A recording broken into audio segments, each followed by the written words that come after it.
Alô, entregador, entregadora, aqui quem fala é o Gog, o poeta do rap nacional. Trago boas notícias. O iFood, que é parceiro aqui do Podgog, lançou em 2023 uma iniciativa em parceria com a Black Sister in Law, que é a Central de Apoio Psicológico e Jurídico para Entregadores. A central foi criada para apoiar entregadores vítimas de discriminação, oferecendo suporte jurídico e psicológico gratuito. A Black Sister in Law, que significa Irmãs Negras na Lei, é uma rede de advogadas negras que trabalha em conjunto com o iFood para fornecer suporte jurídico necessário aos nossos entregadores. Agora, se liga na fita. Para ser atendido pela central, os entregadores e entregadoras precisam reportar a denúncia através do aplicativo do iFood. No app do entregador, basta clicar em Alerta de Casos Graves, na sequência Quero reportar um caso grave e colocar informações sobre todo o ocorrido. Isso é muitíssimo importante. Após essa etapa, a equipe de segurança do iFood entrará em contato. Firmeza? Prestou atenção? Esse é um importante passo do iFood para estar ainda mais junto no corre dos entregadores e entregadoras, combatendo a discriminação e garantindo um ambiente de trabalho mais seguro e, com certeza, inclusivo. Para saber mais, visite o portal do entregador, entregador.ifood.com.br. Podgog e iFood, uma ideia de resposta.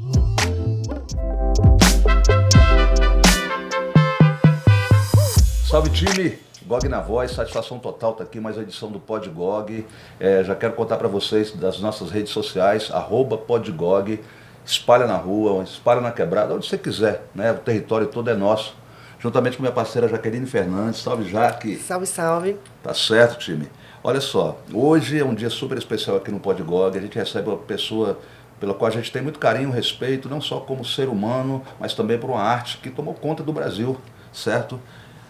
A gente está falando de Alexandre Carlo, Nath-Roots. Certo, Alexandre, seja bem-vindo aqui ao Podgog. Obrigado, Gog. Obrigado, Jaque. Satisfação. Meu primeiro podcast, né? Já tive alguns convites, mas do nosso amigo Gog, e agora conhecendo a Jaque também, é um pedido irrecusável.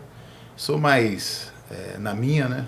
Mas não poderia deixar de vir ao seu podcast pela sua história, né? Enquanto compositor. Então, estou muito feliz de estar aqui com você e com a Jaque também. Que responsa, hein? Primeiro. Que responsa, primeira vez ninguém esquece. É isso aí. E a gente... Vai ser ótimo. A gente fica muito feliz por toda essa consideração por nós. A gente também está nessa primeira temporada do podcast e buscando trazer o melhor possível para as pessoas que possam... A gente vive, né, num momento em que a juventude, o Brasil, a casa que a gente quer ver bem, ela passa por algumas turbulências, né? Então, você não foi escolhido, não foi convidado por acaso de estar aqui. Muito feliz com você. E nós somos brasilienses, né, mano? Olha só. Pois é, Distrito Federal, né? Distrito Federal. Eu sou nascido aqui na cidade de Sobradinho. Eu nasci no Cruzeiro, nascido e criado. Fui 13 anos de Cruzeiro Novo. Nasci no Santa Lúcia, aqui perto, né? No final da Asa Sul. E Cruzeiro, 13 anos no Novo. Depois mudei para o Velho em 87, eu acho. E fiquei 13 anos lá também. Então, assim... não posso reclamar, vivi os dois lados do Cruzeiro, né? O novo e o velho. Inclusive, essa coisa dos dois lados que eu falo, lá foi um bairro, era na época, né, um bairro muito carioca. Né? Um pessoal, depois da transferência da capital para Brasília, o Cruzeiro, né, coincidentemente, não sei por qual motivo, muita gente do Rio se estabeleceu lá. E esse Cruzeiro Novo, Cruzeiro Velho, eles tentavam imitar ali na região de Madureira, ali, eu acho que tem o Império Serrano e a Portela. Então, o Cruzeiro Velho era Aruque, que é azul e branco, né? E no Cruzeiro Novo tinha o Império do Cruzeiro, né? Fazendo alusão ao Império Serrano, que era verde e branco. Então, eu lembro essa questão musical do samba, era muito forte na infância. E na época do Carnaval era uma coisa muito legal, porque... as pessoas, Cruzeiro Novo, né, na época do Carnaval, 80 e pouco, as pessoas puxavam as extensões das casas e botavam a televisão embaixo dos blocos para poder assistir o desfile das escolas e virar aquela noite. Aí vinha uma mãe trazia um mocotó, a outra família trazia um sarapatel, sempre essas comidas brasileiras e tal, e as crianças adoravam, né? A gente adorava porque passar a madrugada acordado ali, brincando, jogando bola e tal, era ótimo. Então, uma lembrança muito boa ali daquele bairro, do Cruzeiro. E nessa época, qual que era o seu apelido de infância? Era Chechel. Chechel porque... Eu não lembro por quê, mas depois eu descobri que Chechel... Até hoje a galera me chama de Chechel do Cruzeiro. E era eu depois descobri que é um passarinho que gosta de comer fruta. É um ser aí da fauna brasileira. Né? Então, Chechel, meu apelido. Do futebol também, ali no Cruzeiro. Que é uma coisa que eu adorava, até hoje curto. E era uma coisa também, acho que, herança dessa cultura carioca do Cruzeiro. Era muito comum nos domingos, porque todo mundo era Vasco, Flamengo, Fluminense, Botafogo e tal. E as crianças assimilavam isso e os jogos passavam na Rede Globo às 5 da tarde. E aqueles clássicos naquela época, que não era muito comum ainda os grandes jogadores irem para a Europa e tal.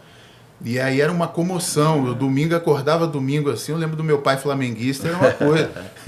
E a gente querendo reproduzir a coisa, depois do almoço tinha a pelada, né? Que a gente incorporava aquilo que ia acontecer às 5 da tarde, né? Então, 3 da tarde, ali o bicho pegava, ali era time contra e não sei o que. Uma infância muito bonita ali naquela região.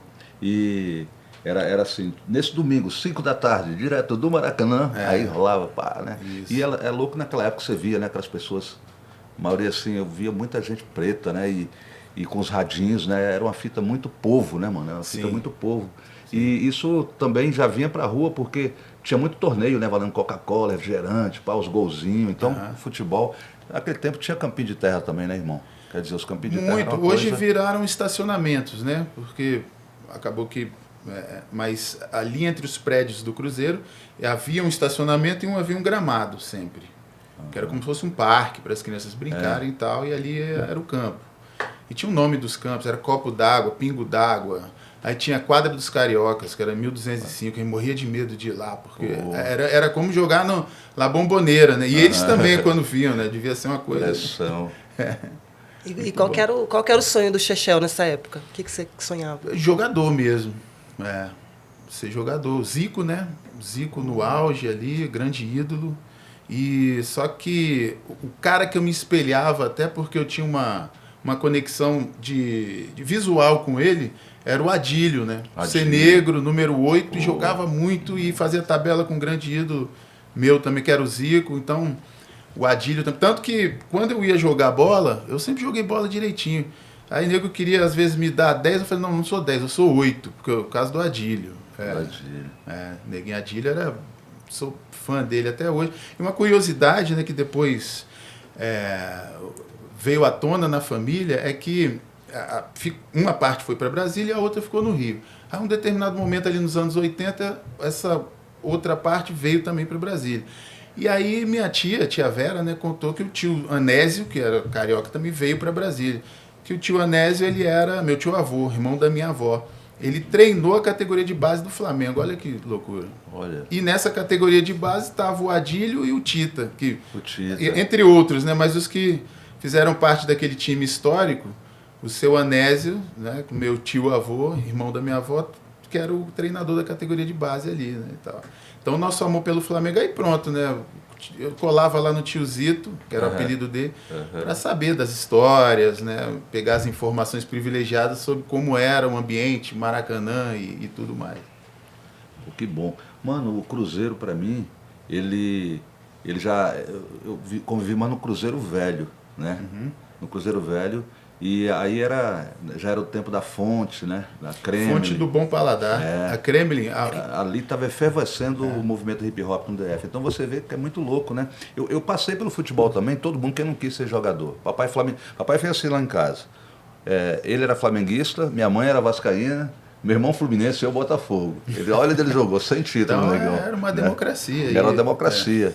E aí eu também vivi aquela fase. Ainda tinha ponta direita, né? Depois os caras acabaram com a ponta direita, né? E eu era um bom ponta direita, porque eu era magrinho, colocava a bola na frente, cruzava, pá, centroavante, bola na rede. E mais aí, mano, começou com os passinhos, né? Os passinhos. Eu frequentei a Fonte do Bom Paladar, eu ia a pé, né? Pra ela, já no Cruzeiro Velho ali, eu ia a pé. Eu acompanhei o movimento hip hop, acho que era meio dos anos 80 ali pro final, mesmo, não é isso? é. Então, porque eu mudei pro velho em 87, então é por aí, que eu lembro também de ir a pé para Kremlin. Né? E aí era cheio do lado de fora e do lado de dentro. E eu lembro muito do lado de fora, tinha muita roda de capoeira e os b-boys já que botavam, porque não tinha grana às vezes para entrar e coisa e tal, aqueles sons espelhando o movimento americano, aquele grandão, aí botava aquilo na rua e ficava aquela galera dançando. Pois é, mano, ali era o início do movimento hip hop. A gente era uma época foi uma época de ouro, né? E é louco porque a gente não via muito reggae, mano. Essa fita do reggae, né? Não havia. Não havia, praticamente não havia, né? Havia um artista, que ele é multiartista, né? Ele é artista plástico, é escultor e cantor também, que é o Renato Matos, né? O mestre, né? Então o Renato, o primeiro disco de reggae de Brasília, né? Talvez seja o do Renato nos anos 70. Ele tem um disco, depois tem que perguntar para ele o nome, eu não me recordo aqui, mas ele tem um disco já lançado nos anos 70, né? Mas realmente não havia. Ali Brasília era, pelo menos no Cruzeiro, muito samba, e aí o movimento hip hop eclode ali, né, no mundo inteiro e reverbera no Brasil. Até Brasília tem uma coisa interessante, né, nesse sentido, porque assim, na minha visão, São Paulo, os núcleos, né, principais de origem do hip hop brasileiro, talvez seja São Paulo e assim, contemporâneo Brasília, né, que é um lugar muito distante dos centros de informação, como são São Paulo e Rio na época, né? Brasília, para você chegar aqui, era danado, né, naquela... E o hip hop chegou, né, e você vai saber contar melhor essa história, mas eu estou dando minha visão, né, enquanto um garoto ali que frequentava Kremlin, mas nunca tive não me pegou de primeira, assim, o hip hop, porque a minha negritude sempre foi mais manifestada numa coisa mais caribenha, mais tropical. Sempre gostei mais dessa onda mais tropical. Então, quando surge o Bob Marley para mim, no começo dos anos 90, e só que ele surge um caribenho não caricato, né? Então ele não é aquele cara feliz e contente e que diante de todas as dificuldades e todo o racismo e tudo, e mesmo assim ele é feliz, aquela coisa caricata, né? O Bob Marley, ele surge um cara caribenho, de praia, tanto que Get Up, Stand Up, para quem não sabe a letra, eu sei disso porque eu sou do reggae. Quantas vezes cantei canções de Bob Marley que tem letras de protesto, assim, só que é aquela onda mais caribenha. Get up, stand up, stand up. E o cara desavisado, ele tá ali tomando a caipirinha dele na praia, achando... Porque o reggae tem essa coisa, e a música do Bob Marley tem isso. Então, Brasília tem esse lado interessante, né, de conexão com a música, porque é muito natural que os movimentos externos comecem em Rio e São Paulo, né? Ainda mais naquela época. Sim. E Brasília vem o hip hop contemporâneo com São Paulo, e vem o rock brasiliense, o movimento punk que aconteceu nos anos 70 ali, então reverbera em São Paulo muito também, o movimento punk em São Paulo, Ira e tudo mais, e ao mesmo tempo aqui, né, influenciado aqui pelas embaixadas, mais o plano piloto, porque era uma coisa que você tinha que importar discos e tudo mais, acredito eu, era muito criança. A história que os caras contam, né, que, enfim, importavam aqueles discos do Joy Division e tudo mais. Então é interessante, né? E o reggae eu acho que tem esse lado também um pouco. Agora, na minha vida, o reggae, além de Bob Marley, tem uma história interessante que eu nunca contei. Opa, conta que é o melhor amigo do meu pai. Meu pai era um cara certinho. Tipo, quase um nerd, mas não aquele nerd da sessão da tarde, que sofria bullying, essas coisas. Era um cara que gostava de estudar. E eu peguei muito isso dele. E o melhor amigo dele já era um cara, como eu poderia dizer, sei lá, um cara mais correria, assim, que era o Gilson. Já tinha um dreadlock e fumava beck já nos anos 70. E só que andava os dois, era um em carne e um diferente do outro. E ele, sem saber o que era reggae, eu falava, pô, que é esse cara, esse sujeito? Ele chegava para mim, aí aquele cheiro de planta, eu, moleque, cheiro de planta, esse cara sempre tá cheirando planta. Não, e aí eu não sabia o que era e tal. E era a cultura reggae já, que também havia chegado em Brasília, mas não para mim, né, até o momento. Mas o elemento negro de dread, e ele usava aquelas indumentárias que representavam a união dos povos africanos, que são as cores do reggae, verde, amarelo, vermelho e preto, que são as cores que compõem várias bandeiras, né, de nações africanas, e ele já usava aquilo e tudo mais. Então, esse, agora me recordando aqui, foi o primeiro contato com reggae, mesmo sem saber que aquilo era reggae. Aí depois, no final dos anos 80 para 90, que o Bob Marley entra na minha vida, com a genialidade de compositor, aquelas melodias que ele fazia, aí já me pegou na hora, e existia uma força ali também, né? E aí, na época, eu não entendia nada de inglês, tal, fui pesquisar, e quando eu li as letras, e ali vem a diferença que eu acho do reggae e do rap, né? Que o rapper, vocês fazem um longa-metragem em 3 minutos, e a gente faz um curta, só que falando do mesmo assunto. O Bob Marley, ele resume: get up, stand up for your right. Aí você vai pegar a música do Run DMC, ele fala a mesma coisa, só que com um montão de palavras a mais, com mais riquezas de detalhes, né? Como se fosse um roteiro de um longa-metragem, né? Então, interessante isso. Para mim, sempre soou assim esses dois movimentos que são muito relacionados, né? Assim como o samba nosso também, né? Interessante, da hora. Escutando você falar, fiquei pensando aqui que vocês dois, né, rap, reggae, e eu acho que o rap é um pouco filho do Caribe também, né? A cultura hip hop é um pouco filho do Caribe, quando o Kool Herc leva essa cultura do sound system, tem muita coisa aí de Caribe na história da cultura hip hop que tá para ser revelada. E aí você falou disso do rap ser longa-metragem e o reggae curta, e eu fiquei me lembrando de vários momentos que eu tava, tipo... Isso é uma cena clássica, assim, tá num rolê na praia e a galera tá escutando Nat Roots e, às vezes, tipo, numa vibe tão legal, e fala, nossa, que mágica. Será que as pessoas, tipo, conseguem raciocinar o quanto tem de protesto em alguma dessas coisas tão doces que estão sendo faladas, né? E aí eu queria que você comentasse um pouco disso, um pouco mais sobre essa... Eu acho que a música, quando ela tá no mundo, eu acho que ela tem o direito de ser interpretada da forma que a pessoa queira interpretar, né? Então, não me incomoda o fato da pessoa interpretar uma canção que eu escrevi da forma que ela queira interpretar, né?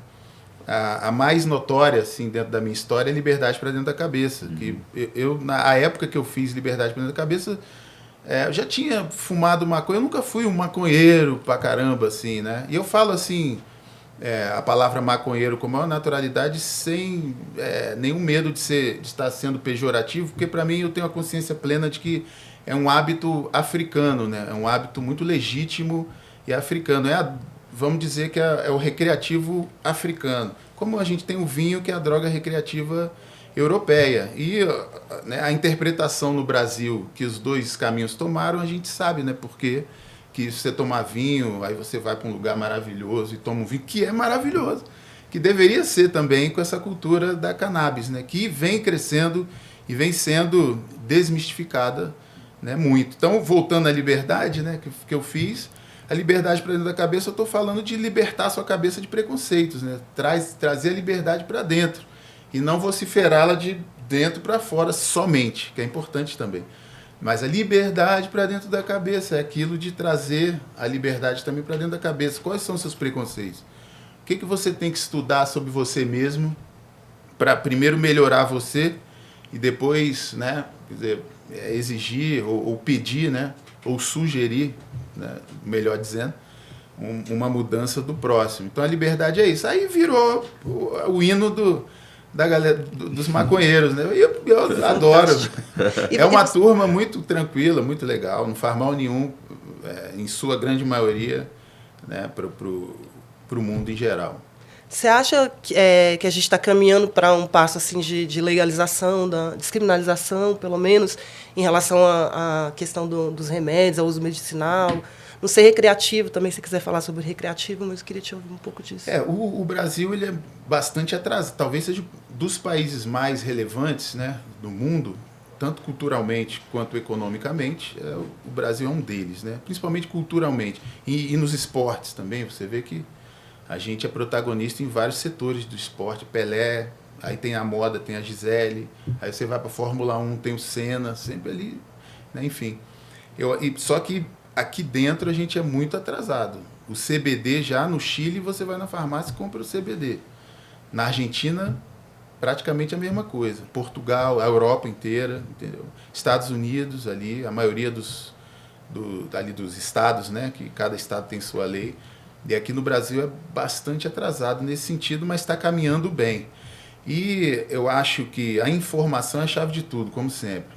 E vai ser importante agora nos próximos anos que isso vem sendo já amplamente utilizado nos Estados Unidos. E os Estados Unidos, para o pessoal que é conservador, que é contra a maconha, os Estados Unidos sempre foi um espelho, né, de tudo. Vamos imitar tudo que imita lá, tudo de lá é bom, né?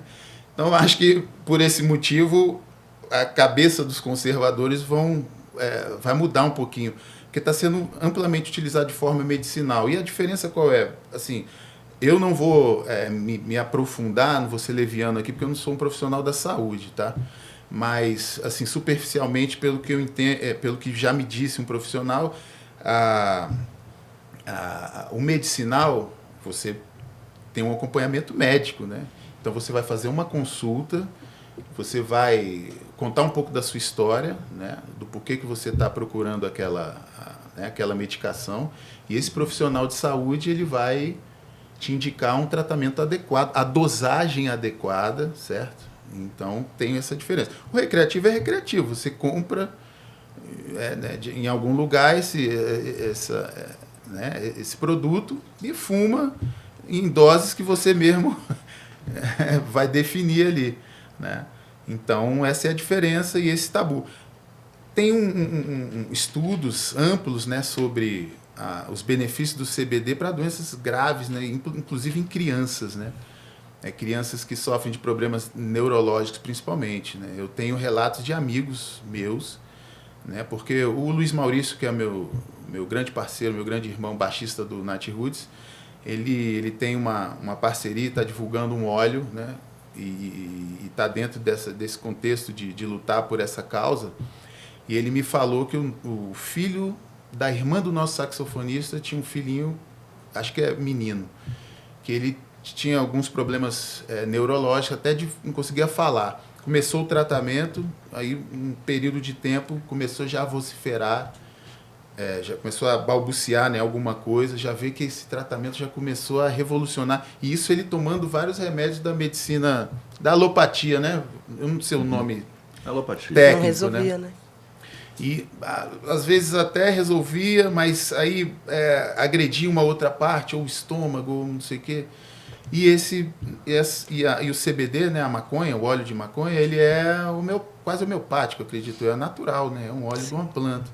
E está sendo muito eficaz nessas doenças endometriose mais também, graves, agora tem um debate forte. E também coisas assim, ansiedade. Eu comecei a usar na pandemia, né, e aí o Luiz Maurício, olha, vamos lá, faz a consulta com o doutor. Eu fiz a consulta com um doutor de Salvador, tem o doutor Giovanni Massa, esse eu indico mesmo, um grande profissional, e então ele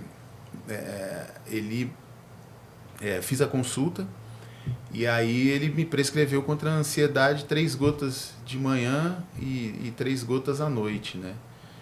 Então melhorou bastante assim a minha questão da ansiedade, né? Porque a minha questão de ansiedade não era uma coisa muito profunda, mas era assim, eu tenho que lavar a louça, lavar o carro e, sei lá, cortar a grama. Aí enquanto eu estava lavando a louça, eu estava pensando em lavar o carro.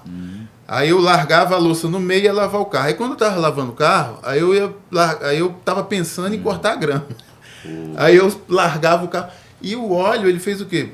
Vamos lá, vamos cortar a grama? Vamos. Aí corta a grama, tranquilo. Terminou de cortar a grama, e agora? Não, agora lavar o carro. Estou lá concentrado em lavar o carro. Lavei o carro, lavei. Agora vamos... Essa foi a principal diferença que eu E o louco é que a psicologia normal, naturalmente, ela já vem e fala, olha, você tem tudo para ter um TDAH, né? Então já te joga dentro de uma cena, né? Então aí você já vai para uma consulta com um psiquiatra, daqui a pouco você está, né, fazendo acompanhamento com um psicólogo, que não é errado, gente, né? Mas quando você poderia entendendo como as pesquisas, porque tudo que o Alexandre está falando aqui, a Jaque está trazendo para nós, são cenas totalmente, né, com bases profissionais, com bases científicas, né?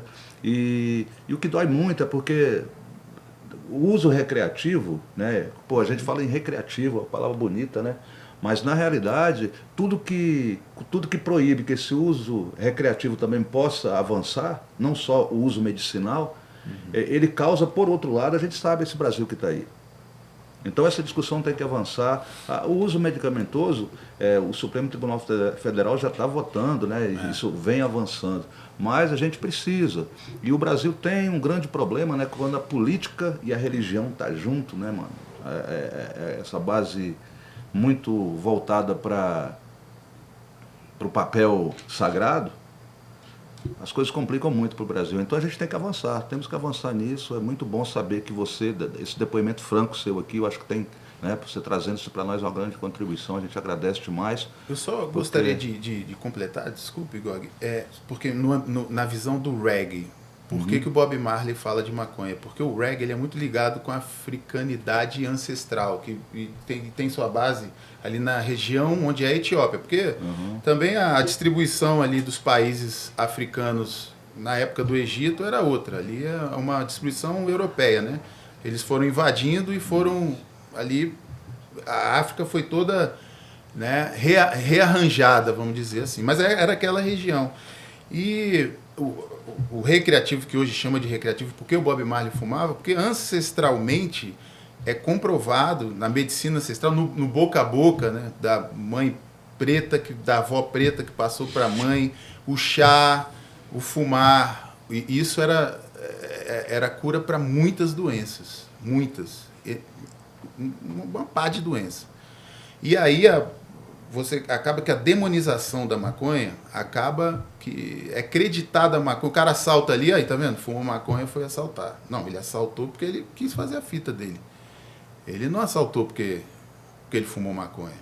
Aí, tá vendo aí, ó, pô, ó, o fulano ali não fumava maconha. O outro fumou e olha lá, ó, como é que ele tá. Não. Maconha não. Maconha não. Porque a gente tem no Brasil e no mundo a associação de vários outros problemas que são causados pelo sistema que a gente vive, né, que eles vêm agregado, né, principalmente a vida das pessoas periféricas, certo?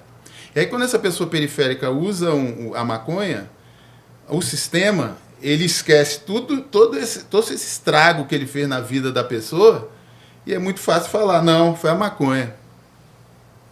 Mas não é. Então, essa discussão também é preciso que seja colocada na mesa também, nesse sentido, né? Mas o caminho da legalização, eu acho que justamente pelo lado medicinal, não é? Pelo lado dos profissionais de saúde, da ciência, está bem avançado. Você falou do Congresso e realmente acho que o caminho é esse. A porta de entrada, né? Vamos dizer assim. E assim, sem ser ingênuo, apesar de eu ser um tanto quanto, o dinheiro, né?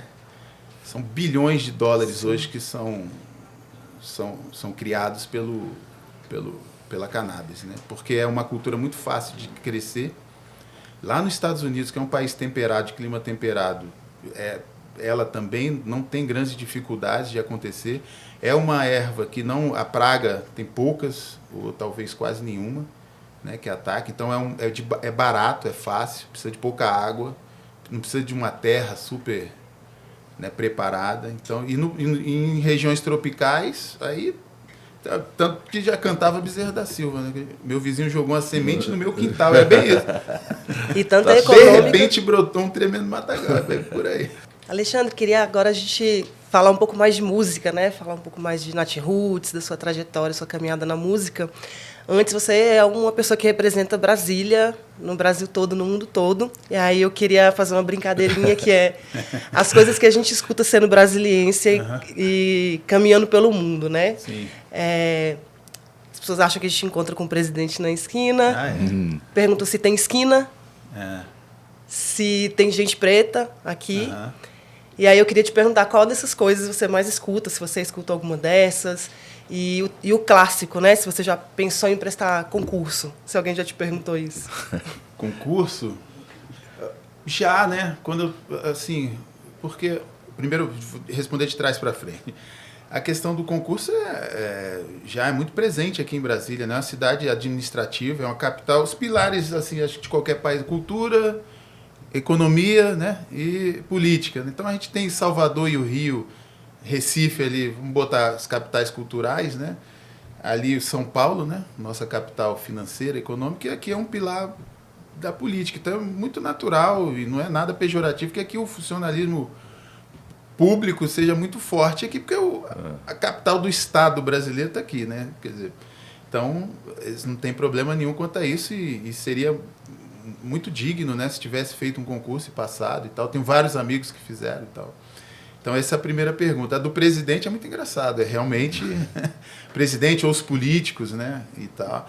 E é interessante que não teve nenhum político que saiu de Brasília que se tornou presidente, né? Tanto os que foram bem ou os que foram mal, né? Sempre é uma criação, né, de fora, né? E eu acho que a consciência, política do brasiliense talvez seja um pouquinho diferente nesse sentido, né? Da gente sabe que o presidente não é um cara que vai resolver, né? Não é um filme da Marvel, né? Que o problema está aqui, você chama o Homem-Aranha, aí ele vem e pronto, e resolve.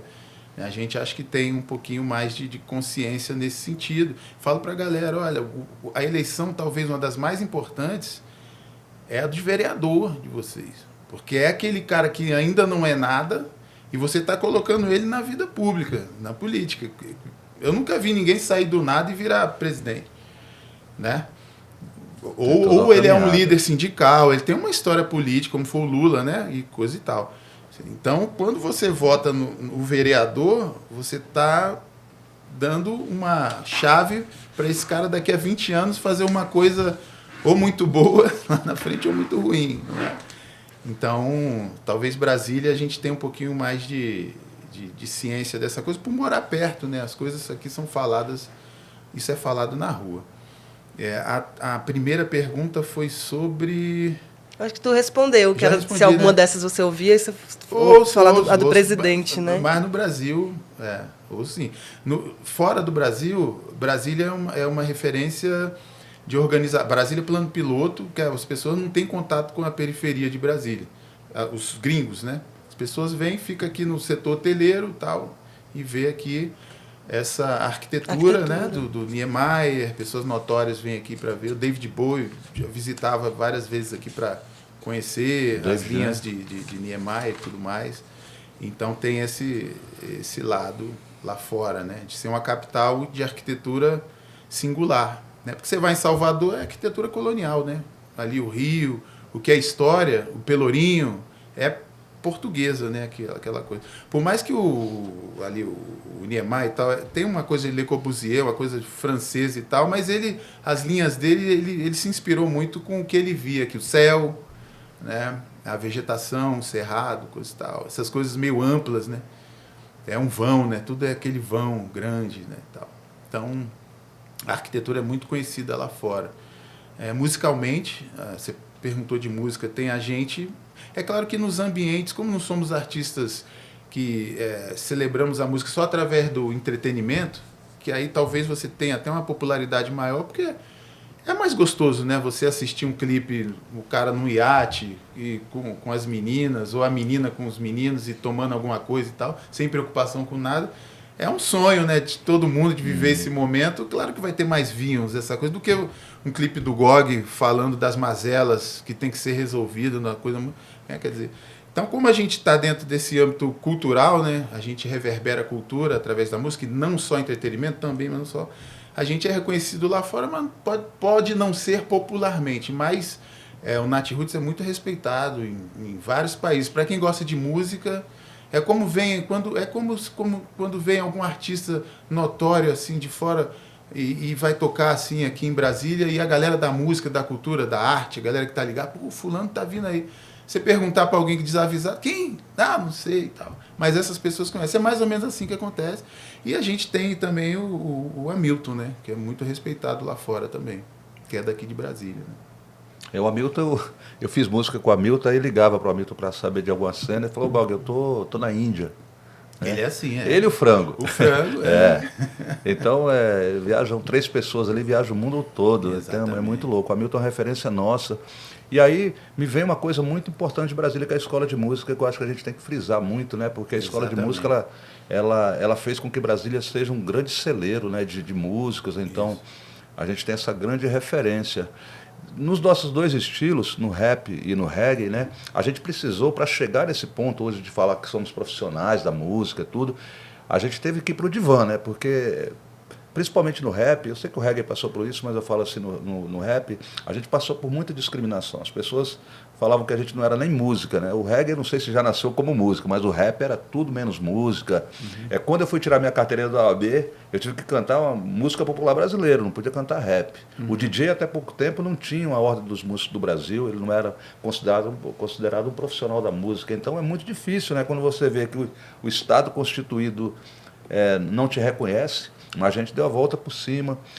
Uma questão também que eu acho que a gente tem que lembrar é que eu sempre via, né, logo quando começou a caminhada assim, nunca tinha show no centro de Brasília para nós, né, era uma coisa muito distante. Então você via artistas de Brasília celebrando aquelas cenas. E hoje não, né, hoje nós temos um espaço que foi conquistado pela classe cultural de Brasília, reunida, os fóruns, tudo que acontece. E aí eu descobri que, na realidade, se a gente não se organizar, o Estado não vai te respeitar. Então, não adianta estar distante, não adianta só você ser um território afastado. Tem que contar para vocês, nós estamos trabalhando junto, né, Alexandre? Temos música junto, disco agora que vem, do Gog, traz um som com a gente. Isso.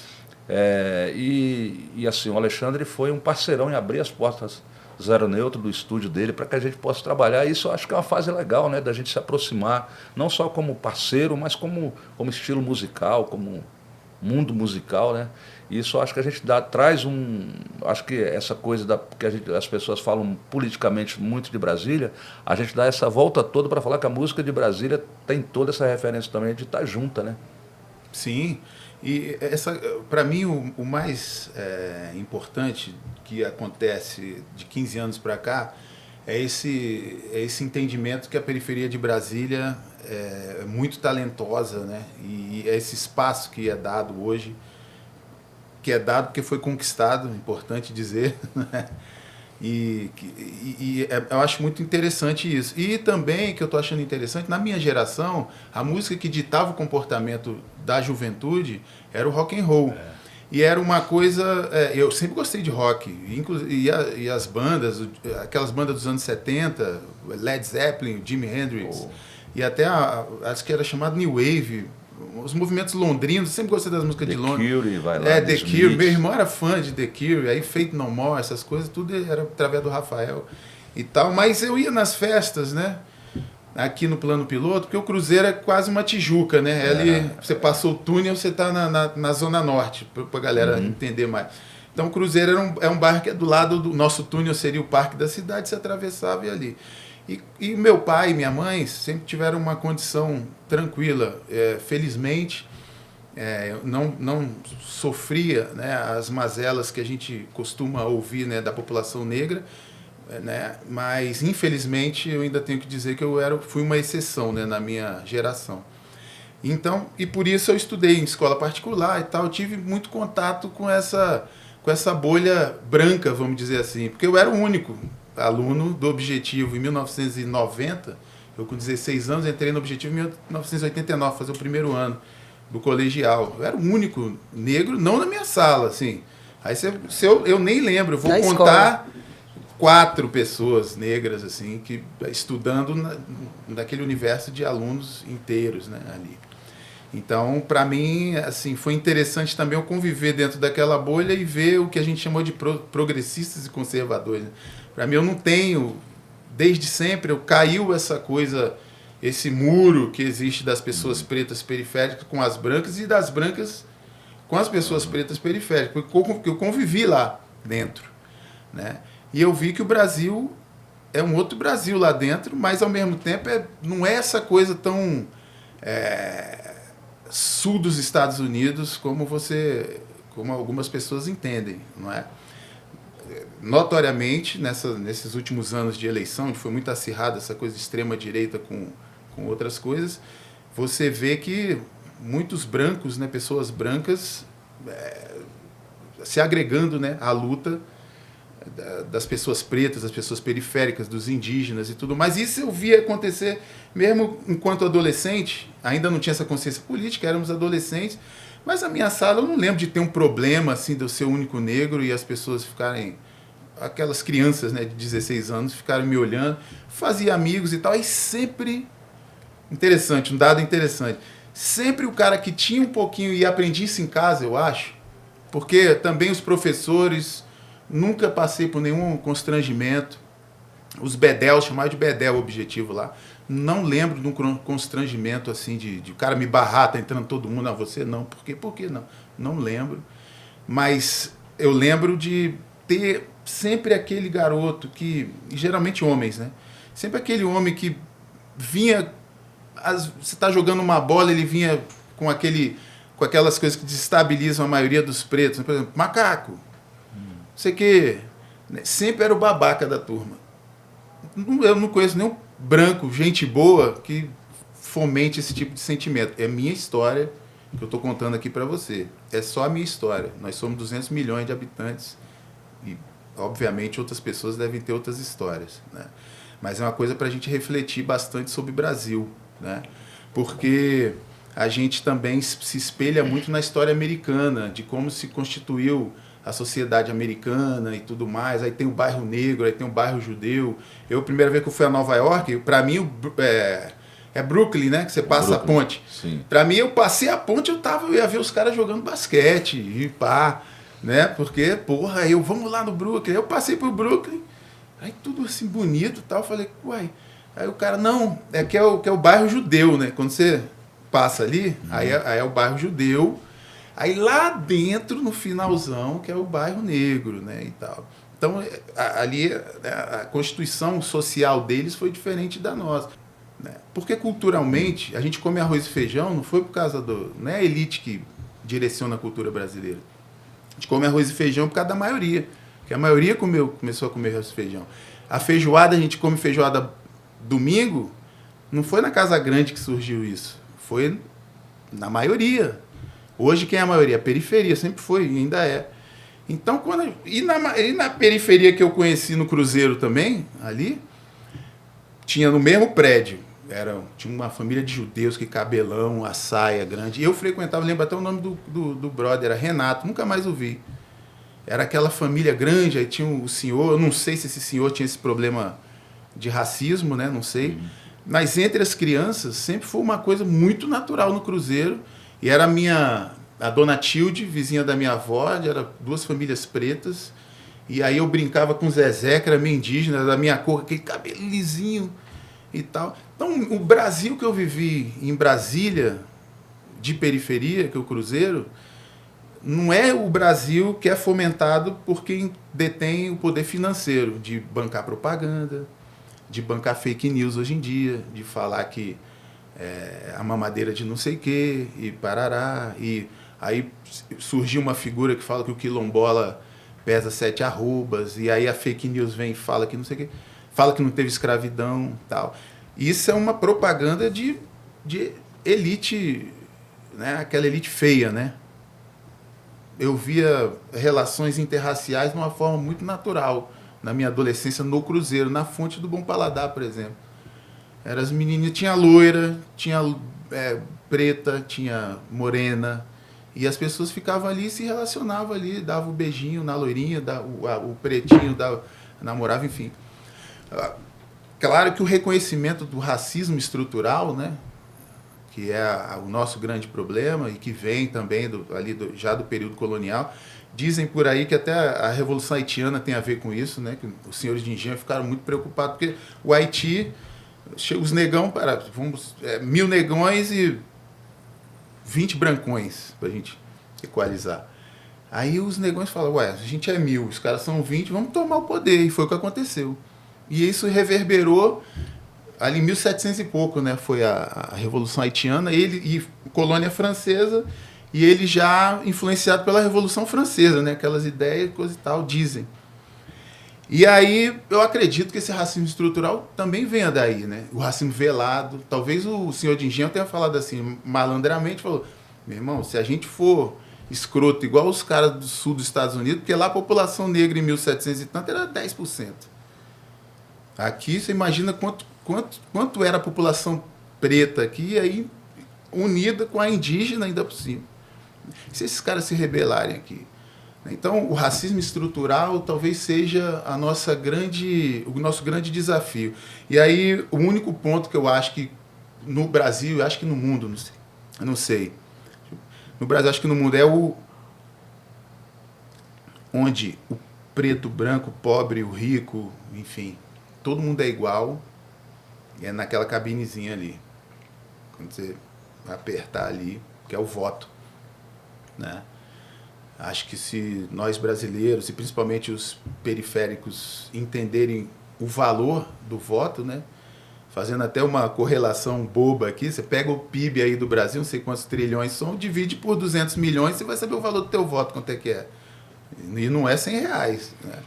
E eu acho que esse processo do voto, ele é muito importante. É por isso que a Casa Grande, eu vou chamar de Casa Grande porque existe essa elite feia, né, brasileira. Ela tem um medo danado que essas pessoas se libertem, né, e entendam o poder do voto delas, né. E aí vem aquilo que você falou, né, a pauta moral, a pauta religiosa, né, e é difícil, né, a gente fazer essas pessoas se convencerem de que elas estão sendo enganadas, né, por pessoas que não tem nada a ver com o que Jesus falou, a pauta religiosa, e são pessoas imorais, né, que não tem nada a ver com a pauta moral. Deixa eu entender uma coisa. Quando você fala que não acredita nessa frase, você não acredita que o Brasil é racista. Fiquei na dúvida, porque depois você fala que o Brasil tem um racismo estrutural. É porque o Brasil, você generaliza, né? Tá, mas... Você está dizendo que existe racismo e o racismo é estrutural, mas o Brasil não é racista. O Brasil foi fundado por o Brasil foi... A gente não aprende isso de forma direta na escola. Eu tenho 2 filhas, a escola é maravilhosa, né? Mas... e eu estou fazendo dando uma sugestão em vez de uma crítica, não só às escolas, mas ao governo, né? Que a gente faça. Uma vez eu fui para a Alemanha e o alemão, o contratante, um deles da produção alemão, falava um português ali. Fui perguntar para ele, ele falou, olha, aqui na Alemanha, nas escolas, a gente não aprende sobre o Holocausto assim, olha, gente, o Holocausto foi uma coisa que aconteceu em 1900 e tal, e aí tal, aí, pô, morreram os judeus e, pô, mas hoje tá tudo certo, somos uma nação maravilhosa. Não é assim, não. Tem o Museu do Holocausto dizendo como é que era, aí as crianças vão lá visitar, olha, as criancinhas igual a vocês, era colocado dentro dessa negócio aqui, ligavam gás e acontecia isso, e nós que fizemos isso, viu? Os alemães. Não foi o americano, não, foi o alemão. É a questão da memória, né? A importância de preservar a memória. Isso, né? Isso não acontece no Brasil. A gente trata nas escolas, mesmo as melhores, a escravidão, ela é colocada como se fosse assim, uma Copa do Mundo. Pô, rolou a Copa do Mundo ano passado, né? Pô, que pena, né? Perdemos, mas, pô, bola pra frente. Vamos nessa e, pô, o Brasil tá aí. Vamos que vamos. E dessa forma, a gente vai construindo, principalmente nas escolas particulares, onde provavelmente vão sair as pessoas que vão ser pessoas de destaque em várias posições importantes da política e da economia brasileira, vão formando pessoas que acham que a escravidão e a fundação do Brasil foi uma coisa tranquila ali. Aí a galera, tanto que a gente até hoje, o governo brasileiro não conseguiu mudar o 21 de abril, em vez de falar descobrimento, falar, tá bom, não vamos falar invasão, né? Mas, sei lá, fala chegada do português, né? A gente até hoje, né, fala ainda cai nessa, né? Ainda cai nessa. Ô, Alexandre, desculpa. Desculpa interromper. Então, isso é e eu queria falar isso na presença do Gog, porque... nesse podcast, eu nunca falei isso, né? Nunca tratei mais profundamente os meus pensamentos e a minha visão, enquanto um dos poucos negros brasileiros que na sua adolescência teve contato com a classe média brasileira, em loco, ali. ganhando os mesmos presentes. Saiu o Headley, eu ganhava Headley. Então, ali eu vi um outro Brasil e pude me construir enquanto negro, vendo ali em loco como funciona a classe média brasileira ali e tal, né? Eu coloco essa sugestão da gente repensar essa frase que é criada pela Casa Grande, Brasil, um país racista, porque a gente fica na rua falando isso e a gente esquece de ver quão bonito que é o nosso país, né? Principalmente nas periferias, né? E quem é de periferia a gente vê que é uma exceção, não é? E aí a gente tem outro... bom, aí... Pode falar, bom, eu tô me parece que a Casa Grande nunca diria que o Brasil é racista. Se a gente dependesse da Casa Grande, a gente nunca teria assumido que existe racismo. Mas o que eu acho de mais precioso assim, na sua fala, no que você está compartilhando, é que nós, pessoas negras, nós somos diversas. Você teve uma experiência completamente diferente da minha, do Gog, do Dexter, e é constitutivo do que você traz também, né? Porque a gente pensar que toda a experiência da pessoa negra é dentro da periferia, é dentro do crime, ou dentro de... Então, é muito legal a gente olhar para essa diversidade, mas eu queria falar um pouquinho de música. Acho que a gente é militudo, eu adoro isso, mas eu queria falar um pouquinho de música, que também não está dissociado, né? Queria te ouvir muito nessa coisa de... são 27 anos de Nath Roots? Acho que sim. 96. É muito tempo de uma banda fazendo sucesso, né? Fala aí pra gente um pouquinho dos momentos que mais marcaram aí. Como é que você faz para esse sucesso continuar rolando depois de tanto tempo, sempre em evidência? Como que é isso? A intenção de se criar a banda de reggae foi minha no Cruzeiro, mais ou menos 93, 94, quando eu entrei na UNB para estudar computação. E aí essa experiência de você entrar no ambiente acadêmico, principalmente a UNB, que é uma universidade pública, onde você tem contato com gente de todo tipo, aí você fica que, pô, eu quero salvar o mundo e coisa e tal, até a ingenuidade que é bonita, né, dos 20 e poucos anos e tudo. E aí eu frequentava as festinhas aqui do Plano Piloto, e Brasília é capital do rock, né? Adorava rock, como já falei, mas eu sentia falta de tocar o Michael Jackson, sei lá, eu não tocava, era só... Não tocava, não. Era David Bowie, era principalmente essa geração 70 Londres ali e tal, que é legal também, enfim. Aí tocava o Prince furava essa bolha, sempre era o Kiss. Kiss, aí tocava o Prince, aí eu, caraca, tal. Aí eu falei, pô, eu tenho que fazer então vou fazer isso, né? Quer dizer, aí encontrei o Bob Marley em 1990 e em 93 comecei a compor algumas coisas. Já tocava, Alexandre? Eu comecei a tocar violão com 12 anos de idade com o professor Josias, lá no Cruzeiro Novo. Um dia desse, até um amigo meu, pô, o Josias é amigo do meu pai, tal, não sei o que, lembra dele? Eu lembro e tal. E aí comecei com 12 anos e lá, quando foi em 93, eu tinha 19. Tive uma banda de rock, né? Imitando Renato Russo, assim, a voz grossa. Qual que era o nome assim, da tua banda? A gente se apresentou uma vez, aí ali no Leonardo da Vinci, era um festival de música ali. Passou um cara, assim, um punk, que era muito comum os caras, aquela roupa, aquela jaqueta preta com aquelas coisas e tal, e o cabelo aqui, né? Moicano e tudo mais. Aí ele passou, bota miolo de pão. Aí foi miolo de pão. Mas foi uma apresentação só. E nunca miolo mais. De pão? Miolo de pão. O Fu tá ouvindo aí, o Fu gosta de saber essas cenas. Isso. Aí miolo de pão, e dali eu falei, pô, não, devia ter 16, eu tava treinando na CEF, o Clube dos Servidores do Senado aqui, para futebol. Queria ser jogador. Aí, mas jogador, cara, você tem que... vou ter que acordar cedo pra caramba, não vou poder ir pra festinha, né? Não tem negócio de tomar cervejinha, não sei o que e tal. E eu era mais um jogador carregador de piano. Eu já tinha, no futebol, é o cara que joga pros outros, né? E ele sabe que ele não tem aquela habilidade, mas tinha dois caras ali na minha turma da ACEF que eram diferentes, que era o Márcio, o Amoroso, que se tornou jogador, e o André Vilarim, que era o 10 nosso, né? Botava a bola onde queria. E o Amoroso, ele tinha muita tranquilidade dentro da área, era o ambiente dele já desde sempre. E eu era aquele cara, sempre chutei com as duas pernas, aí machucava o ponto esquerdo, aí, Alexandre, joga lá. Eu jogava, cruzava de esquerda, dava passe, tranquilo. E aí, na minha cabeça, era isso, né? Ser um carregador de piano ali e ajudar os craques a prosperarem, e assim eu ia prosperar junto. Só que aí essa fita de não, tem que ir para não sei aonde, e tem que... não pode tomar cervejinha, não pode ir para festa. Não vou nessa não. Deixa eu fazer um vestibular aqui para minha segunda paixão, que era computação, tecnologia. Meu primeiro computador foi em 87, eu acho que eu ganhei um TK-90, enchi o saco do meu pai. Aí meu pai foi lá e comprou o tal TK-90, ligava na TV. Aí ligou e ficou um pontinho brilhando assim, não fiz nada, não sabia o que fazer, mas tinha um computador. E aí fiz o vestibular, passei, coisa e tal. E aí lá dentro da universidade aflorou em mim uma coisa com reggae, no sentido de uma facilidade em compor.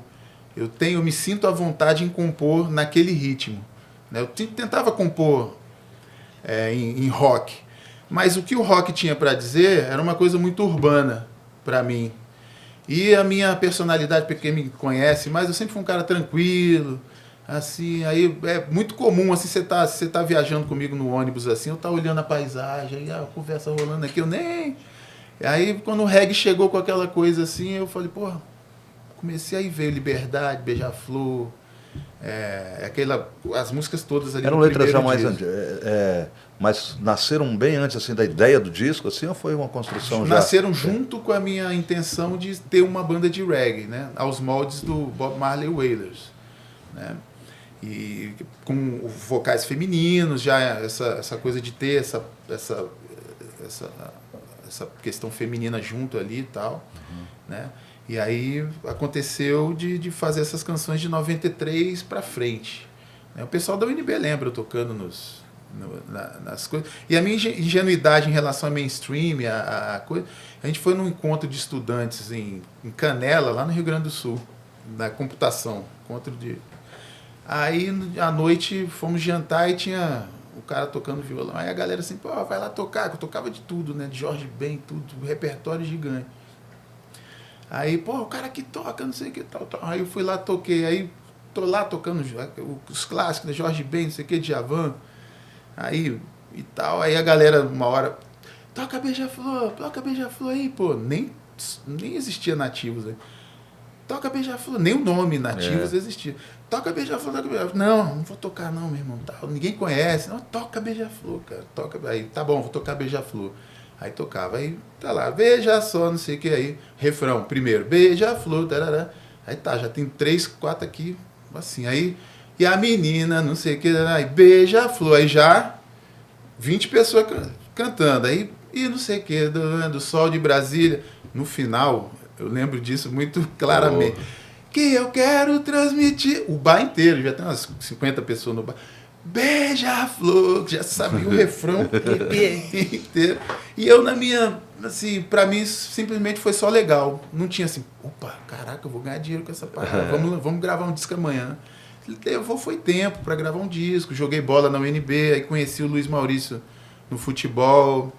Aí, pô, Maurício, tô com as músicas aí e tal, tô sabendo que você é baixista, precisando de um baixo. E o Juninho, posteriormente, o time ganhava, ia pra um bar, tomar uma cerveja e tal, comemorar. Aí o Juninho pintor, era amigo do pessoal do futebol ali. Tem um brother meu que toca batera, tem um bongô, vai estar colando aí. Foi assim que o Luiz não tocava, mas ele tava, né? Porque no bar não tinha um baixo, mas tinha uma viola e o Juninho já ali no bongô. E aí formou esse primeiro trio, depois veio o Bruno, a Isabela veio depois, aí o Kiko tinha um outro guitarrista que saiu e veio ali o Kiko. Mas a força, né, da canção, você vê o que é, né?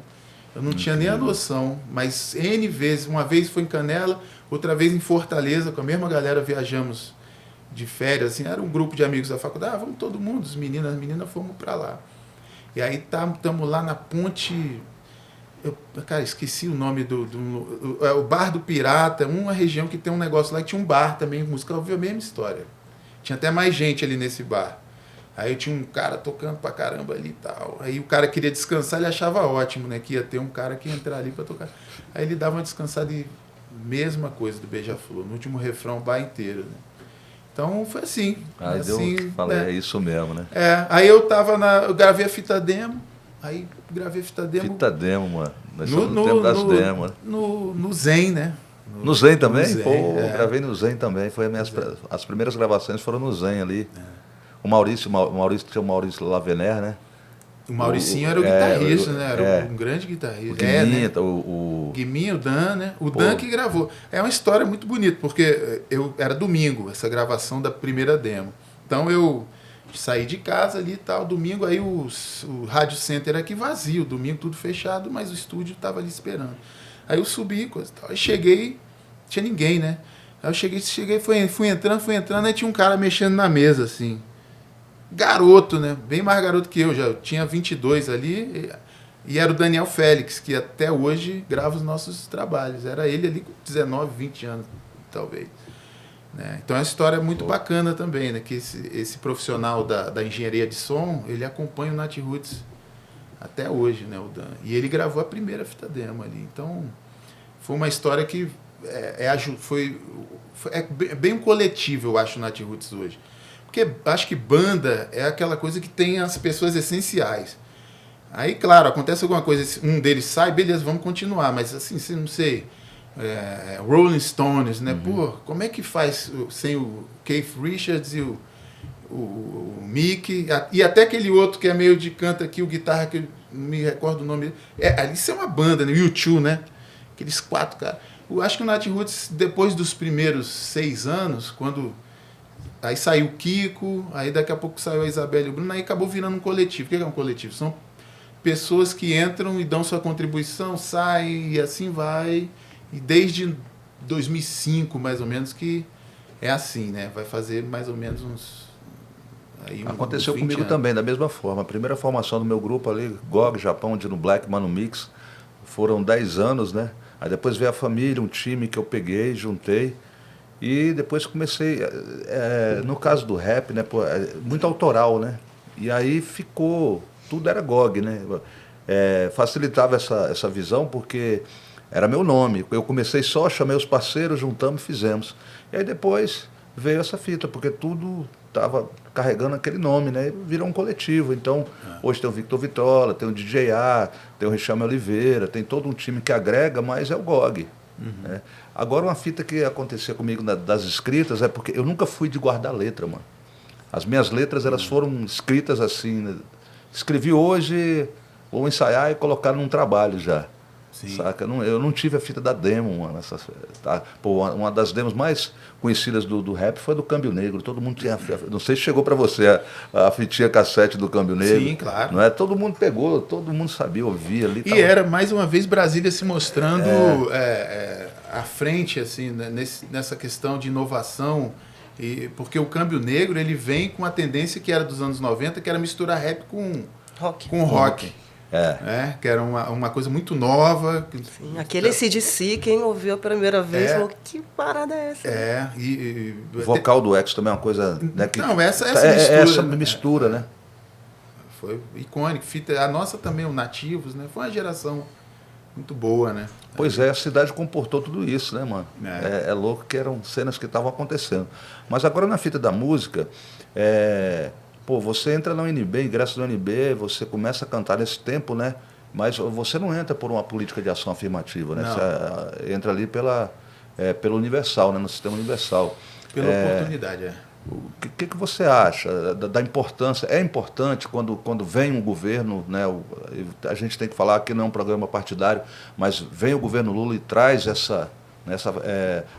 as políticas afirmativas, há um debate, né? Tem faculdades hoje dentro das universidades públicas brasileiras que ela não tem, né? Ainda tem disputa para cotas, né? Para cotas nas universidades, nessas faculdades. O que você pensa disso? Um parceiro que entrou pelo sistema universal.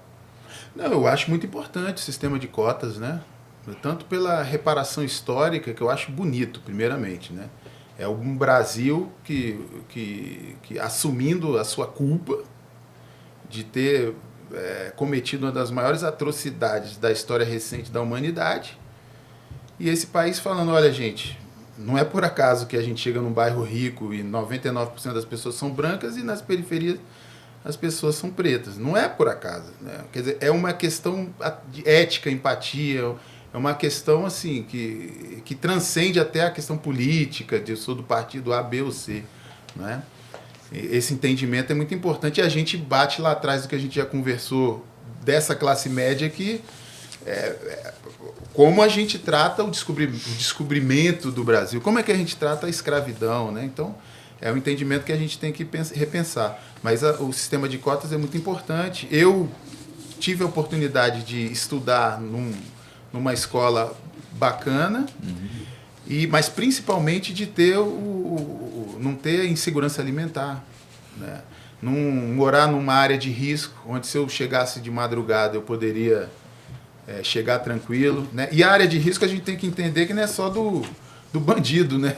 Felizmente o sistema, através do mal policial, às vezes também ele é um risco, né, para a pessoa periférica, o mal policial nessa jogada. E que não acontece nos bairros economicamente melhores, né?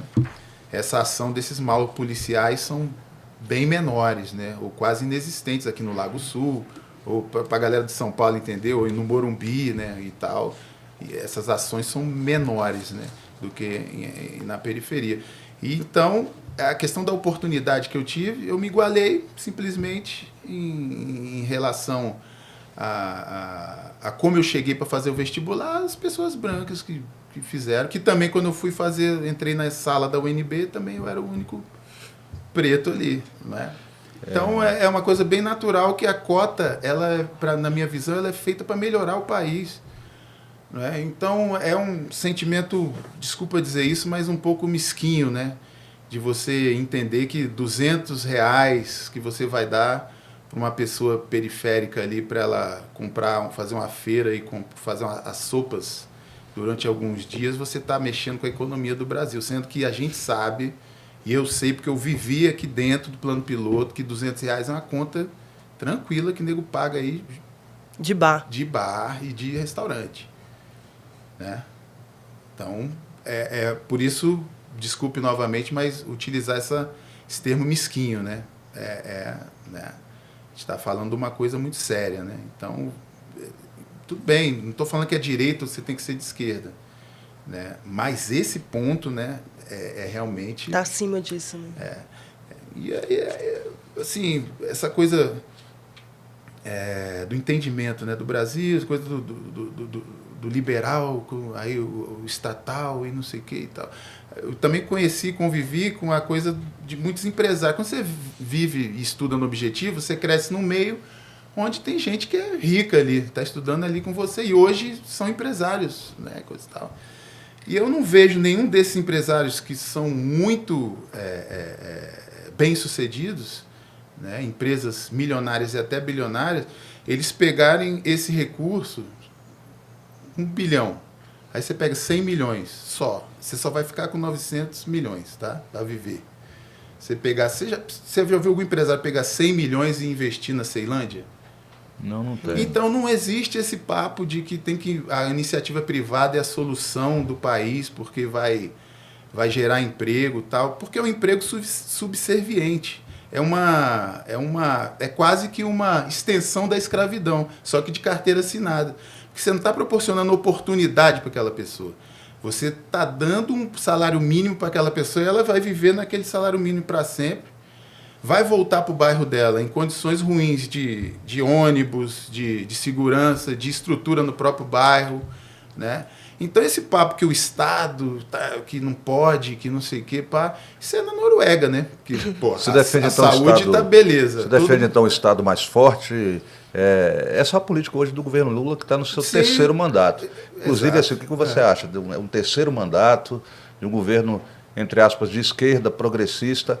Eu acredito que tenha sido necessário. Sim, eu acho que o pensamento do Lula dele, a formação política dele é de esquerda, mas no Brasil eu acho que não tem a oportunidade ainda de você ter um governo todo de esquerda, né? Se faz concessões porque tem outros interesses, outros lados, né? A política em Brasília funciona mais ou menos como a música, né, brasileira, né? Tem os seus caciques, tem os seus lobbies para você entrar em alguns lugares, para você conseguir coisa e tal. Então, o cara não governa, eu sou de esquerda e agora o pensamento tal. Não tem essa condição. Ele pode ser de esquerda, o governo talvez centro-esquerda. Exato, centro-esquerda talvez. E foi a única vez, né, que a gente teve essa oportunidade na história do Brasil, que foi em 2002, né? E eu dei uma sorte danada nesse sentido. Tem alguns amigos que são de direita e amigos.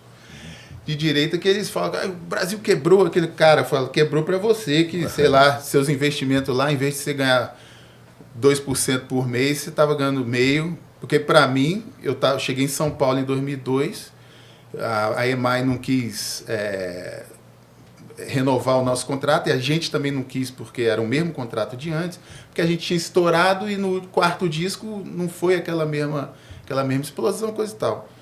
E aí, em 2002 eu vou para São Paulo, com assim, independente e coisa e tal, e é o ano que o Lula assume. 4 anos depois eu estou gravando DVD no Credit Carroll, né? E por que eu falo que eu dei uma sorte danada como microempresário naquela época?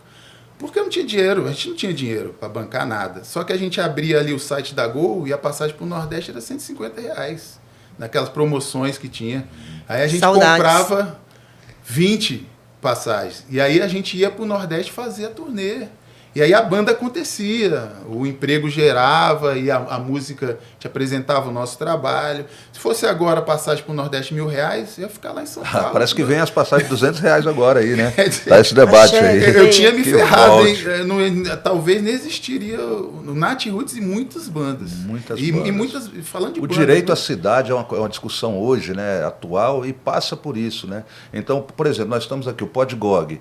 A gente quer entrevistar gente de outros estados, mas é difícil você trazer até os estúdios aqui exatamente por esse impedimento que dá. Tá? Uhum. E agora, lembrando, né, você falou de 2002, quando a gente tem, né, a posse do presidente Lula no seu primeiro mandato, uma coisa que marcou bastante para mim, foi assim, fortaleceu muito a minha, sabe, a minha base de falar, olha, sou um parceiro realmente de esquerda, a negritude é o meu primeiro pilar, mas está no espectro da esquerda, é algo importante, foi que foi o primeiro presidente na história do Brasil a começar as suas visitas internacionais pelo continente africano. Então isso foi muito, sabe, as cotas são super importantes, traz para nós, mas essa simbologia de colocar os países africanos, né, de trazer a África não como um país, né, muita gente pensava que a África era um país, que era... As savanas na África são apenas 30%, né? Uhum. Então, quando você conhece um continente que tem, a força, né, com 1 bilhão de habitantes, 1/7 da população mundial, eu acho que tem que ter coragem, sabe? Quem tem coragem, de verdade, como diz meu parceiro Gaspar dos África Brasil. E então, trazendo isso que a gente estava falando, a música, né, essa música que é o reggae, que é o rap, música negra, e esse ingresso na universidade foi muito importante para nós, porque a gente passa, eu acho que a classe média, essa classe média alta, que faz parte, né, porque tem um país racista, eu acho que dá para a gente colocar que tem um país racista a partir do momento que nós somos país, as células desse país, né, tem células doentes nesse país, tá, mal acostumadas nesse país. E que trabalham num processo de apagamento. Mas a música, né, a política de cotas, ela impulsiona tudo isso. Outras políticas também foram muito importantes e têm sido importantes, não tão eficazes como devem ser, mas a gente assumir, por exemplo, o Juventude Negra Viva, a gente começar a discutir o machismo dentro do rap, do reggae, coisa que não era discutida a fundo. As pessoas sempre falavam, não acontece comigo, acontece do outro lado, né, que não, isso nós não copiamos dos americanos. Então, a música, eu acho que foi o maior impulsionador, junto com a política pública que vem sendo instaurada desde o início do século XXI e que pôde pavimentar para a gente estar aqui falando até de empreendedorismo, olha só. Muito assertivo isso aí, porque essa política pública, até antes dela, a onda do negro era sobreviver. Então a gente não tinha nem um espaço muito para pensar em outras coisas, era sobrevivente.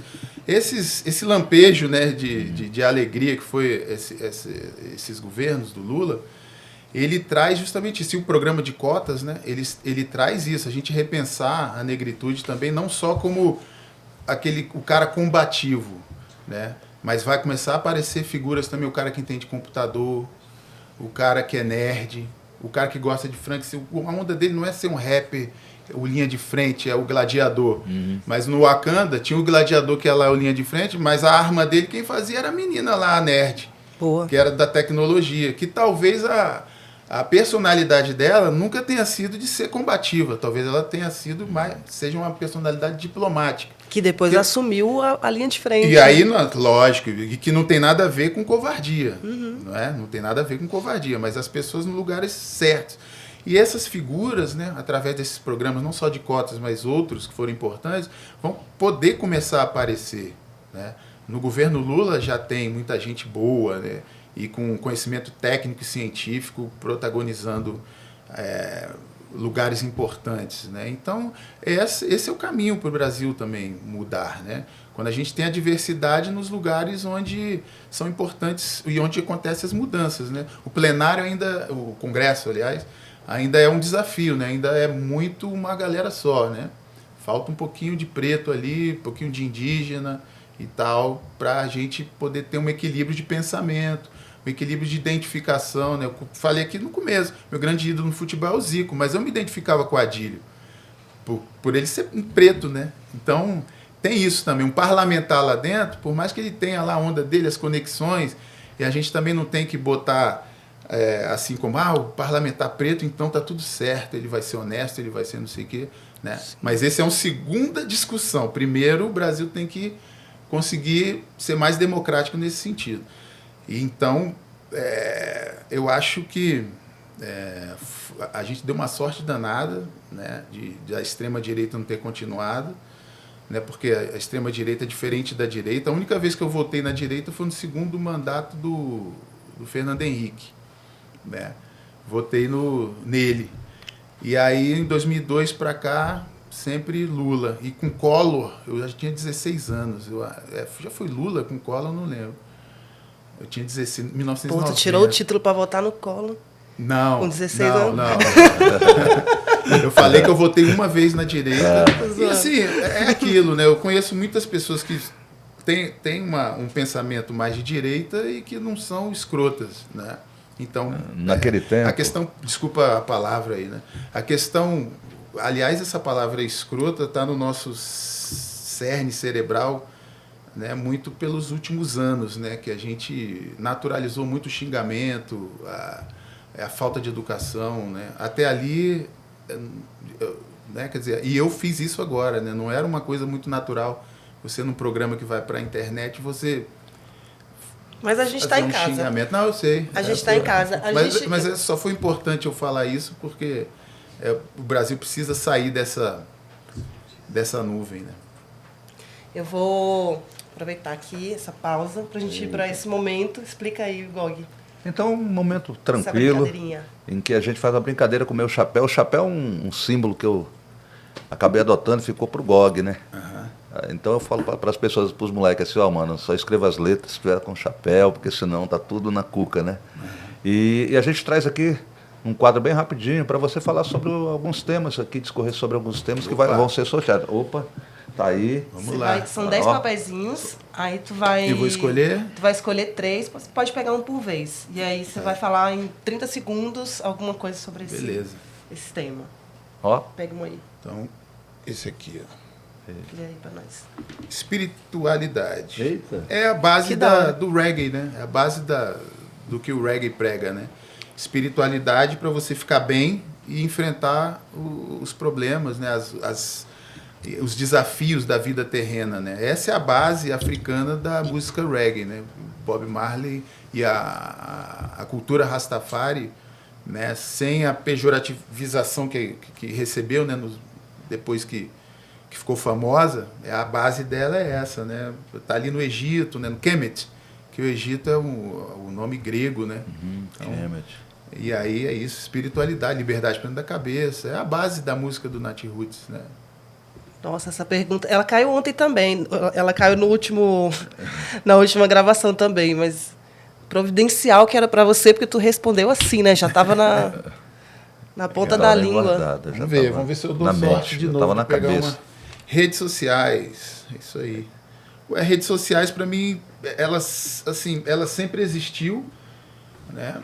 A imprensa, desde sempre, né? Existe sempre, desde sempre, Maquiavel, né? Aquele cara que as pessoas contratavam ele lá nas cortes, lá na nobreza italiana, contratavam ele porque ele tinha a mãe de fazer os lobbies e te inserir na corte, né? Já eram virar redes nome. sociais. Já né? era meio que essa coisa. Ele era um influencer. Né? E aí, só que agora ficou democrático, né? Então, a democracia, quando ela fere o direito do próximo, né, ela tem que ser vigiada, né? Então, acho que esse é o perigo atual, assim, né? A cada geração tem os seus perigos, né? Os outros tinham um jornal, por exemplo, antigamente, que a informação toda estava na mão de um grupo, né? Se ele quisesse falar que eu sou feio, eu sou bonita, ele ia falar e quase todo mundo iria acreditar. Agora está na mão de cada um, né? Então, acho que esse é o perigo, né, que a gente está vivendo, mas eu acho que mais uma vez a humanidade vai se adequar e vai seguir em frente. Daqui a pouco vai aparecer outra ferramenta, porque essas tecnologias, né, eu lembro, a época que eu estudava, era uma coisa exponencial, né, o crescimento. Ela não é linear, né? Não quer dizer que o que cresceu em 10 anos, a velocidade que cresceu, não quer dizer que daqui nos próximos anos vai crescer na mesma velocidade, pelo contrário. Vai crescer na velocidade maior e maior e maior, né? Então, não sei para onde a gente vai, mas eu acho que o ser humano sempre vai, a duras penas, vai indo matando no peito e continuando. Não, ele tem tudo na ponta da língua, não era só espiritualidade. Vamos na última. O Gog me mandou isso aí antes. Vocês estão vendo, né? Tava tudo combinado, armado, só eu que não sabia. Utopia. Esse eu gosto. Eu não sei assim, a definição correta, não sei se o correto é o nome também, né? Mas no meu entendimento, utopia tem a ver com sonho, não? Tem o romance utópico, né? Aquele cara ou aquela mina que você sonha em ter uma noite de amor, tal. E a vida, eu acho que se a gente não sonhar, ela fica complicada, porque o sonho alimenta as nossas ações reais, mesmo os sonhos materiais. Não sei, o garoto lá da periferia, seja ele branco, preto, enfim, ele tem um sonho de ter uma Ferrari e de levar a mãe dele para morar naquele bairro e não sei o quê. É um sonho. E aí o sonho alimenta ele dele acordar de manhã, mesmo sem aquele rango perfeito, mas ele vai fazer aquele corre para jogar aquela bola e na hora do jogo ele vai se esforçar 3 vezes mais porque o sonho dele está ali, mesmo material, não é? E os sonhos, eu diria, nobres, assim, que tem a ver com o bem-estar do próximo, né? Que, por exemplo, é o tal do Bolsa Família, é um deles. Eu sempre fui um cara de classe média, jamais, longe de ser rico, tenho consciência de classe, né? Mas se falasse assim, Alexandre, você é um dos caras que você tiraria R$1.000 do seu ganho aí por mês, R$1.000 para salvar uma família periférica, cara, você está me perguntando isso, cara? Que basicamente é o Bolsa Família, sabe? É uma pauta que não tem que estar em pauta de economia brasileira. Economia brasileira é como é que está a exportação da cana-de-açúcar, do agronegócio nosso, que é excelente aí, que tal, né?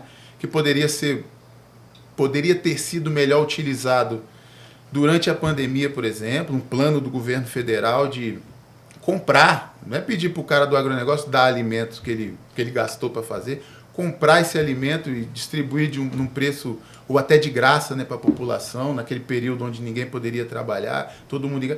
Isso é que eu não sou nenhum técnico, né, de gestão pública, assim... Só é ter sensibilidade, né, mano? Para você perceber que...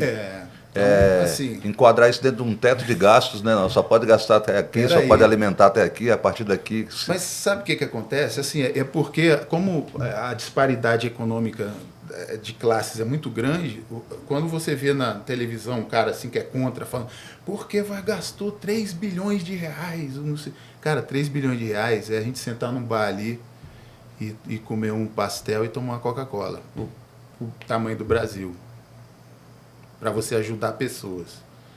É isso, né? Diante de um PIB brasileiro, né? Pois então, gente, olha que louco, esse chapeuzinho com 3 perguntas que foram... A gente pensava, poxa, será que vai, né? E rolou muito louco. Parece também que a gente... Mas, gente, eu não combinei não, viu? Eu não mostrei o papelzinho para ele, já não. Já estava assim, claro. Mas é muito bom, eu acho que isso passa muito da sensibilidade da pessoa, de perceber... Eu acho que o Brasil tem que ser mais... perceber mais, se amar. Eu acho que esse país que não é racista, esse Brasil não racista, né? É uma necessidade de todos nós, inclusive para que os racistas vão viver melhor se eles não vomitarem isso, né? A todo momento, porque adoece, né? Sabe, tem tanta gente doente, né? Doente socialmente, doente racialmente. Eu acho que a gente falar que tem dó dessas pessoas é uma palavra bem, sabe, sentir dó de alguém, né? Eu sinto, meu sentimento é de dó, é de desprezo por essas pessoas, mas na mesma hora a gente não vai parar na missão de tirar isso dessas pessoas. Eu acho que não dá oportunidade, pelo menos de um diálogo, é algo também que não faz parte da gente, porque nós que já fomos tão machucados, o que a gente queria a todo momento era uma possibilidade de falar, né?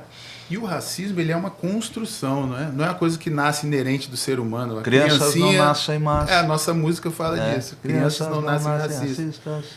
Crianças não nascem más, aprendem o que a gente ensina, não é? Então, essa desconstrução que tem que haver. Porque atrás de toda construção macabra, existe algum tirano e o seu grupo querendo lucrar, que sempre é a grana, lucrar com isso. Né? Porque os governos tiranos, o Hitler fugiu. Né? Porque você vê no filme, o gladiador, não sei o quê, o cara lá com a honra dele que defendia uma parada. Aí quando o bicho pegou e tava ele e os parceiros dele, eu vou aconteceu morrer esses dias aqui, acho que foi num país aqui da América Latina, aconteceu desse jeito também. Então, fugiram, né? Não passaram a faixa, foi louco. Então, essas pessoas precisariam perceber, né, esse tipo de coisa, né? Eu não sei se vão perceber. Pois é. Gente, vocês estão no Podgog, aqui pode, troca de ideia, saca linha de frente, na bolinha do zóio, daquele jeito que a gente sempre, ao longo de 30 anos de caminhada, né, eu sou um fruto primeiro desse Podgog, porque foi lá, né, no comecinho do hip hop, quando a Jaque vem, se une, toda essa equipe maravilhosa que está aqui, vocês não estão vendo, mas tem muita gente aqui, e a gente se propõe a fazer algo que realmente possa trazer isso que o Alexandre está colocando. A gente possa dizer e poder confirmar que a gente vive num país melhor, num país mais justo, num país em que as pessoas não são racistas, preconceituosas, mas a gente é linha de frente, né, Alexandre? Agradeço, você procura, busca o Podgog nas redes sociais, no arroba Podgog. Tá Em todas certo. as redes, Podgog. Gog, já que foi um momento muito importante, muito bom estar com vocês, muito bom trocar essa ideia com o Alexandre Carlos. Obrigado, Alexandre, parceiraço. Obrigado por tudo, por essa cena. Obrigado, Jaque. Por estar com nós aqui. Vamos juntar aqui, que fica mais bonito ainda quando vai. Bota o punho. Esse aqui, aí. ó. É nós. Depois de nós, é nós. Isso aí. Bacana. Obrigado, foi um prazer estar aqui com vocês, discutindo e sugerindo, né? Eu gosto dessa palavra, sugerir, né? Porque aí você não se coloca no papel de que você está falando, dando palestra, falando uma verdade absoluta. E especialmente pela história musical e social sua, né? Eu me senti à vontade e com gana de vir aqui falar a minha visão preta, que é diferente. Você veio preparado, algumas coisas diferentes, mas que são sugestões também que a gente possa pensar e discordar ou concordar e evoluir, né? É isso aí. Obrigado, Jaque. Obrigada, satisfação. Esse foi o Podgog. Tamo junto. Valeu.